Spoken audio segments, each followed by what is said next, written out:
Hey friends, if you wish to convert MOV video files to MP4 because MP4 is the most common format, then please watch this video. Now I have an MP4 file here. Here's the best way to convert it if it is a small file. Use these free online converters. MP4 converter, okay? You can go to any of these websites, they are all the same. So pick the video from the device and then try converting it. It will usually do the job unless the file is larger than 200 MB. If it is larger than 200 MB, it will not convert and download it. In that case, if you try using any of these online software products, it will not work, whether it's cloud convert or anything. Basically, they'll ask you to pay for it.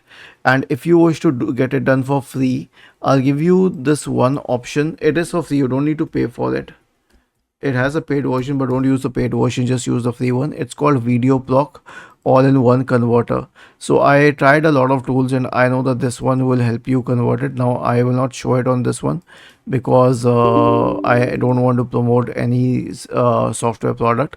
It works the same way as any of these online converters, but the difference is that it can convert files which are larger than 200 MB in size. Otherwise, you can use these free online converters. Was this helpful? If yes, then please subscribe to the channel, and if not, then let us know in the comment section of the video on how we could help you further. Thank you for watching this video and have a nice day.